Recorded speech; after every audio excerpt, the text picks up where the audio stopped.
Howdy, y'all. Welcome back to Chance's Speed Shop. I want to say it has been a while because I just posted 2 videos, but recording-wise, it's been a while. It's now mid-August. It's still 90 degrees. Anyways, I'm already sweating. I've been out here for about 30 seconds now, close to it. So yeah, let me get to the point. I got a new truck. My amazing wife, she's the best wife I could ever ask for. Before I get emotional, I got a truck about like a week or 2 ago. It was a dealership truck. It's a 2014 GMC Sierra. It's the all-terrain edition, and I love it. I'm loving it. The wife loves it, which means I can do literally whatever I want with this, which was the goal, which is what I wanted.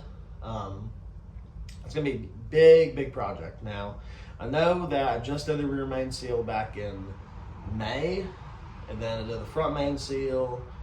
I think that was still May, and I took a break. Went on vacation in June, and then didn't really do nothing in July. But now it's August, and it's ready to be torn apart, man. It really is. There's some parts already on the floor. The hood's back here, as y'all can see. I have the wheels that I got from a coworker of mine. I don't think I'll run them. I really want to get Krager's or American Racing wheels. There's a guy I know. I'm just going to give these away for free. I really don't feel like fiddling with them. It's not really going to be like the style that I'm looking for with these. I'm sure if y'all know what fucking 2000 to 2001 Camaro wheels look like, or if not, you can look it up. But they're not really ugly. They're just not the style that I think would fit with what I'm wanting for this. I want this to be all one color with chrome Krager's and some white tire lettering wheels. I can just picture it right now, and I actually found not huge rust bubbles, but it's like minuscule ones, like that big on the rear part of the bed right here, right above the wheel well. And I already fixed 2 minor rust spots that were on the rocker panels, but this will give me time to be able to fix that, repaint the rear bumper and the tailgate, try to fix the sun damage on the fender up there, repaint this hood, and I have the paint code for this, and I'm just going to do it. I'm going to say fuck it. I'm actually going to spend the money and take my time and actually paint it to the correct color. The problem is with having a vehicle like this and it was your daily driver, you don't really have a lot of time to be able to do what you want to do with it. And you're pretty limited on what you can do to it because it's your daily driver. Now, I had time to be able to do the huge projects like the rear main seal, was because I had cataract surgery on my left eye, and I was out of work for a month. And the last 2 weeks before I went back to work, because I guess I could have gone back after, the 2 weeks, but we wanted to keep it safe with the type of work that I do at my work, and got an extra 2 weeks off, but wasn't really limited to what I could do with this, mainly because I had help putting it back up into the vehicle. So yeah, I don't want to say it irks me, because we just did all this work for months now, and now it's already taken apart basically. But I'll show you all what I took apart, and I'll actually show you all the new truck. So yeah, be able to do the V8 swap that I talked about. I'm torn between a 350 and an LS. That's it. And I was talking about turbo in it, but I don't think I'll do that. I'm not going to say there's really anything wrong with the engine. It's just, it still leaks. It's probably the oil pan. I just don't feel like doing all that just for an engine that's got 210 miles on it, around that, I think. But which ain't really that much for this type of truck, but it's also a 4-cylinder, and with the turbo have a good little bit of power, but you need that V8 roaring. And this is my license plate says street rod. It needs to be a street rod. I can't just look the part and not do the part. Anywho, me and my wife were talking about last night. It really just comes down to what's available price-wise, and I have the parts list for both, minus the engine and transmission. I know exactly what I need when it comes to 350 and then the LS. I'm probably going to go for the LS. That's because there's a lot of LSs just like 350s, but they're newer, they're fuel injected. Honestly, and the parts are pretty cheap to get it, and there's not that much that I'll need to get to do this. And for the 350, I want to do 4-speed. I know I can find a 350 turbo transmission fucking with my eyes closed probably on Facebook. They're everywhere. But 4-speed, I don't want to say it's hard to come by, but they're pretty pricey. And with the LS, there's a lot of transmissions I can find for it. So, and I think there'll be 6 speeds probably out of old Camaro or something like that, or Corvette. You never know. I have no idea. I don't know what I'll find. I'm pretty sure actually, because my uncle, he did a LS on a BMW, and he has a 350 transmission, but I think his is a 5-speed, or maybe it isn't a 350. Either way, he did some. I forgot what transmission he did. Either way, I'll ask him. But like I said, I'm leaning towards more of the LS because you can buy a wiring harness for about $500 to $800, and it's plug and play. So essentially, there'll be almost no wiring involved. You slap the engine in, you connect all the plumbing and everything that needs to be connected, and electrically, you'll have the wiring harness. And it's all labeled, and you'll be able to plug it in to where it needs to go.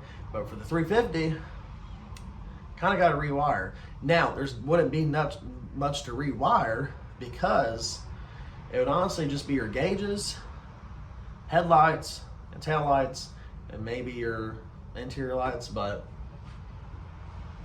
then I need a computer. Really, see, there's going back and forth in my brain. There's so much to think about, but I know once I find the engine, I'll go with that.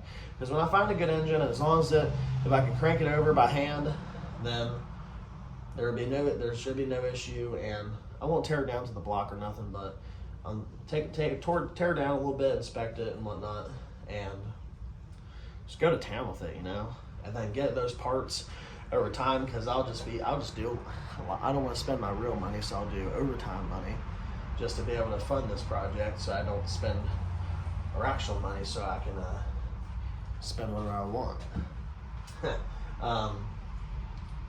Trying to see if there's anything else I'm leaving out. With that wiring harness, I'll be able to use the stock gauges too. Now with the stock gauges, it's voltage, oil pressure, and coolant and gas. And then obviously your RPMs, and then how fast you're going. With the 350, I'm pretty sure I have to rewire all that, or just take out the stock gauges and put in aftermarket ones, and then rewire all them to the new gauges and find where to put the new gauges are at, blah, blah, blah, blah, blah, blah. I don't feel like doing all that. Oh, it's not HUD up anymore. Automotive electric certified, but between you and me, I hate electricity.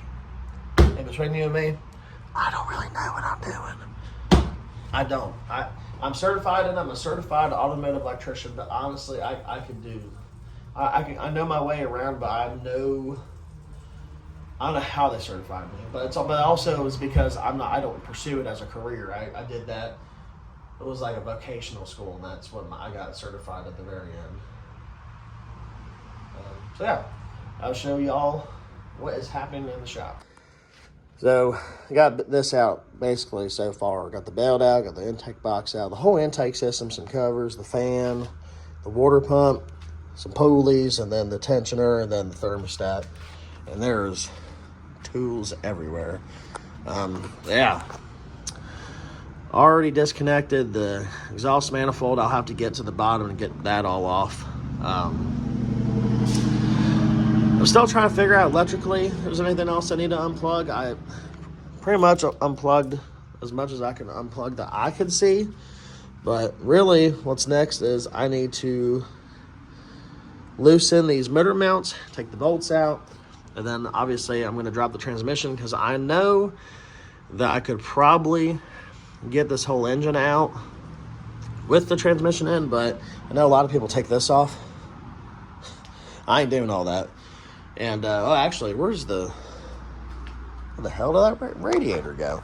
Pretty sure the radiator's under the truck, but I got the radiator out, got all those lines out of here. I'll leave the intake manifold on there. Yeah, I got all those unplugged. I have to just go through everything. That's where I'm keeping all the bolts. I probably won't reuse much of them, but also need to get that out of there.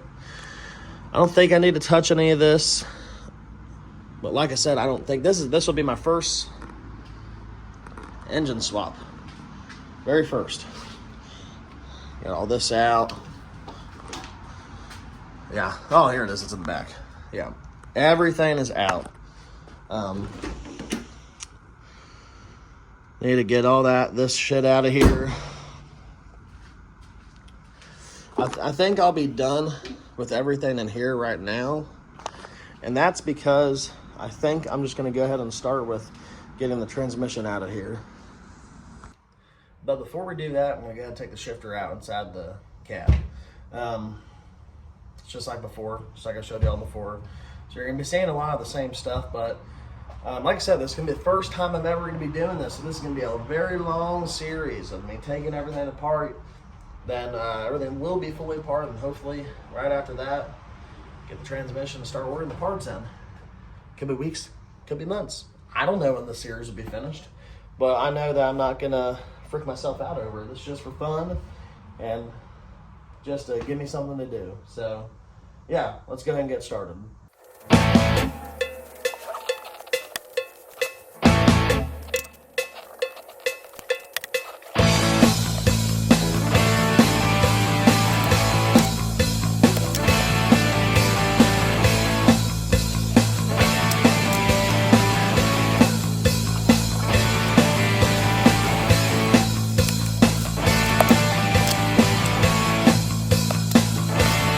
Y'all can see, truck's in the air. The exhaust system is right there, but it's not the actual exhaust system. A little bit after I did the front main seal job, if y'all own a 2.2 S-10, or even hell, even a 2.2 Cavalier, they're the same fucking thing. When it's completely straight popped, it's raspy as shit. It sounds horrible. Because I have the, y'all know what type of manifold. I haven't said it in a couple of my videos, but that's obviously a racing manifold. And then I did a cow converter delete, and there's no resonator and there's no muffler. So the exhaust system that I talked about when my very first YouTube video was the cow converter delete video. I said I was going to get a MagnaFlow exhaust system. I did. I got it for Christmas. I routed it and it wasn't really working.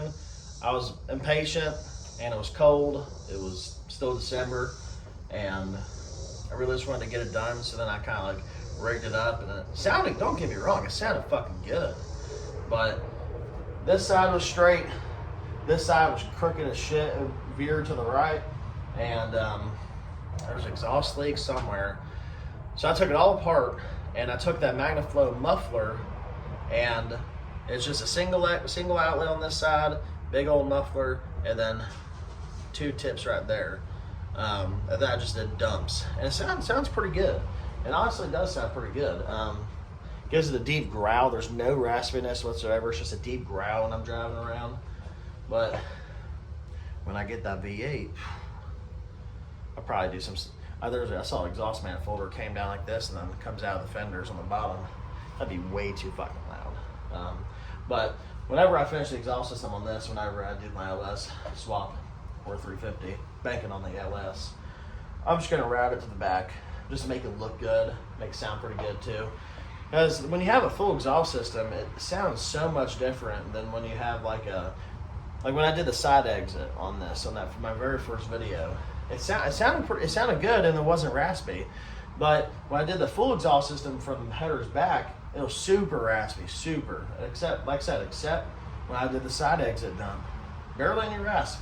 But I think that's just because of how the air is flowing and the angle, and it's a very short amount of pipe.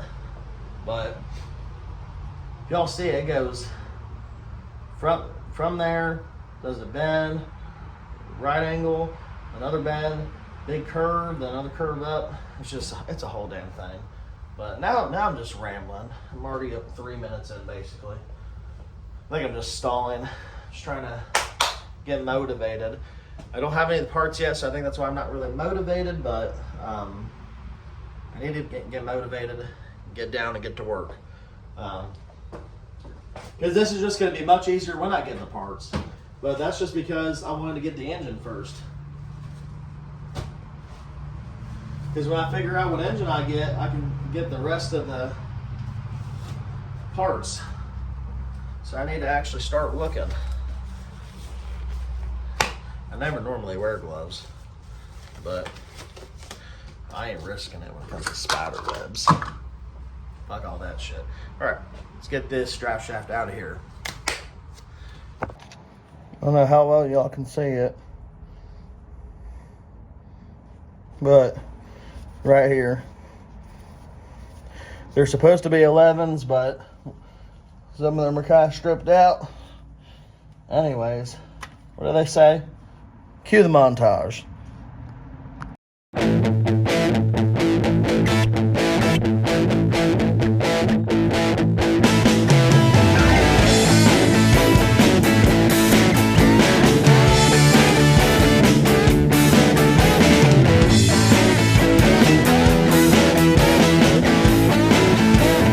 Slight issue.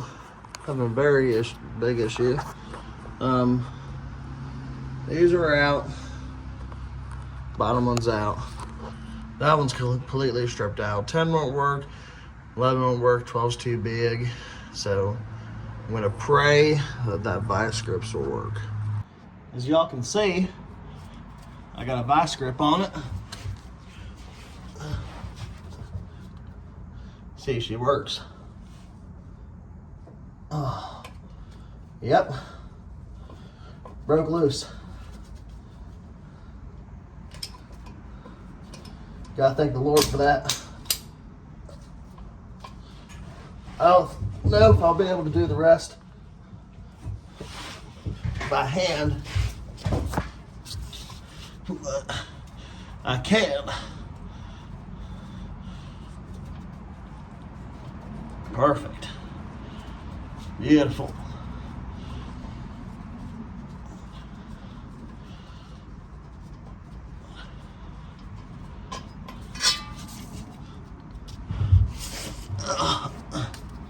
Yeah, y'all can see that's pretty stripped out. When I do the engine swap, I'm pretty sure I have to get a new drive shaft anyway, so I'll probably get some new bolts too, or probably get this modified somewhere, because I will not be doing it myself.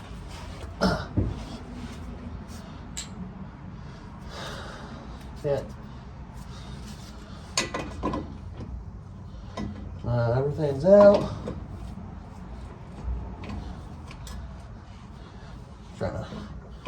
Gotta pry it off essentially, using the damn. There we go.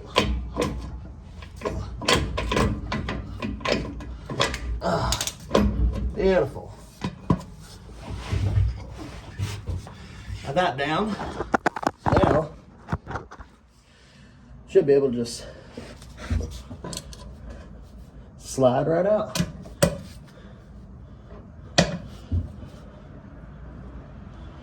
I'll go down here a little bit.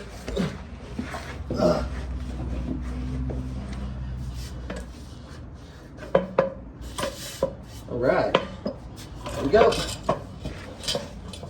Oh, yeah, that will happen. I don't know if y'all can see it on the camera, but oh, you know what? It just stopped. So, not too bad.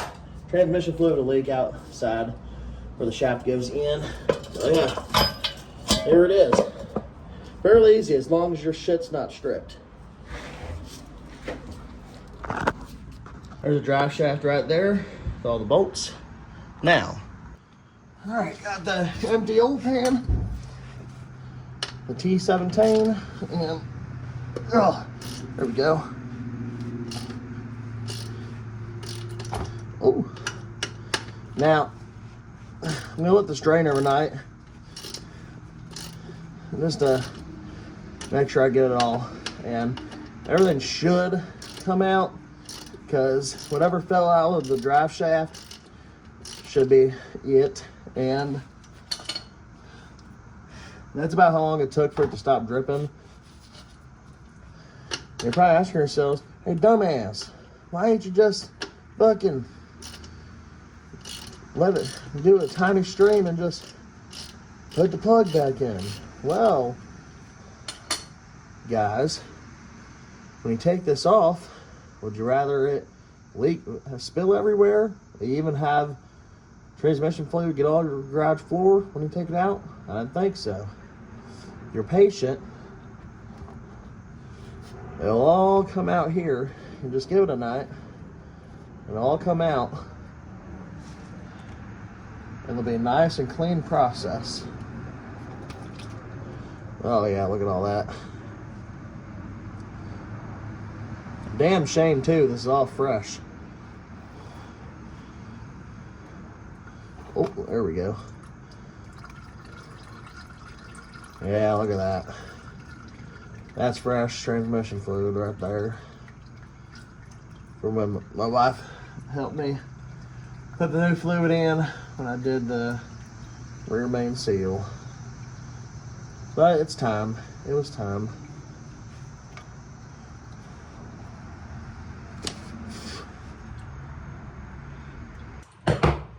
I just got done from draining the transmission fluid. That's going to be about it for this video. I'm gonna let that drain for about 24 hours.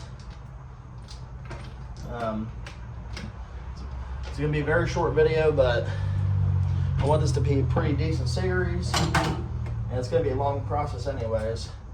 And when I get the engine and find one to buy it, I'll make a video on it.